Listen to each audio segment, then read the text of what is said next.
ಕರಾವಳಿ ಉತ್ಸವದ ಪ್ರಯುಕ್ತ ಪಣಂಬೂರು ಬೀಚ್ನಲ್ಲಿ 3 ದಿನಗಳಿಂದ ಆಯೋಜಿಸಲಾದ ಬೀಚ್ ಉತ್ಸವದ ಸಮಾರೋಪ ಸಮಾರಂಭವು ಬಹಳ ವಿಜೃಂಭಣೆಯಿಂದ ನೆರವೇರಿತು. ಕಾರ್ಯಕ್ರಮದಲ್ಲಿ ಹಿರಿಯ ಪತ್ರಕರ್ತ ಮನೋಹರ್ ಪ್ರಸಾದ್ ಅವರಿಗೆ ಕರಾವಳಿ ಗೌರವ ಪ್ರಶಸ್ತಿ ಪ್ರದಾನ ಮಾಡಲಾಯಿತು.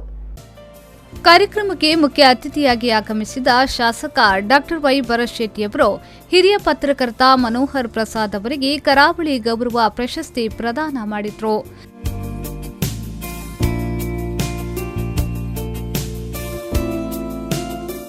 ಬಳಿಕ ಮಾತನಾಡಿದ ಅವರು, ಗೋವಾ, ಕೇರಳಗಳಂತೆ ಕರ್ನಾಟಕದಲ್ಲೂ ಉತ್ತಮ ಸಮುದ್ರ ತೀರದ ತಾಣಗಳಿದ್ದು ಅಭಿವೃದ್ಧಿಪಡಿಸಿ ಪ್ರವಾಸೋದ್ಯಮಕ್ಕೆ ಉತ್ತೇಜನ ನೀಡಲು ಸರ್ಕಾರ 7 ಕೋಟಿ ರೂಪಾಯಿ ಮೀಸಲಿರಿಸಿದೆ ಎಂದು ಹೇಳಿದರು.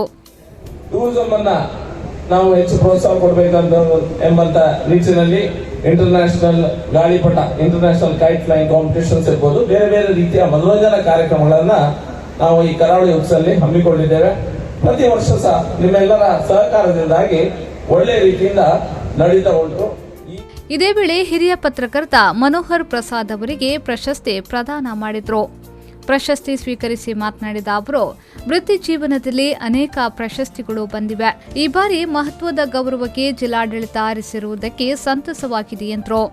ವೃತ್ತಿ ಜೀವನದಲ್ಲಿ ಅನೇಕ ಪ್ರಶಸ್ತಿಗಳು ಬಂದಿದೆ, ರಾಜ್ಯೋತ್ಸವ ಸಹಿತ. ಆದರೆ ಇಲ್ಲಿ ಈಗ ನನ್ನ ಕಾರ್ಯಕ್ಷೇತ್ರದಲ್ಲಿಯೇ ನನ್ನ ಜಿಲ್ಲಾಡಳಿತ ಈ ಗೌರವವನ್ನು, ಪ್ರತಿ ವರ್ಷದ ಈ ಮಹತ್ವದ ಗೌರವವನ್ನು ಕೊಟ್ಟಿರುವುದು ನನಗೆ ತುಂಬಾ ಸಂತೋಷವನ್ನು ತಂದಿದೆ. ಅದಕ್ಕಾಗಿ ನನ್ನನ್ನು ಆಯ್ಕೆ ಮಾಡಿರುವ ಎಲ್ಲರಿಗೂ ಕೂಡ ಈ ಸಂದರ್ಭದಲ್ಲಿ ನನ್ನ ಪ್ರೀತಿಯ ಕೃತಜ್ಞತೆಗಳನ್ನು ನೀಡುವುದು ಕೂಡ ನನ್ನ ಕರ್ತವ್ಯ. ಪ್ರತಿಯೊಬ್ಬರಿಗೂ ಕೂಡ thank you very much.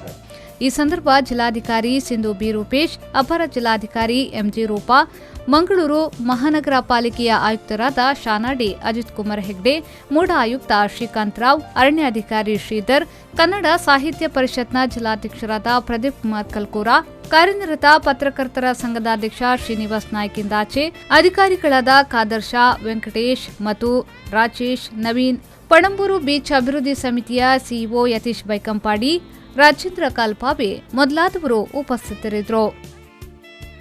ಶರಸಾಲಿಯಾನ್, ವಿ4 news 24/7 Mangaluru.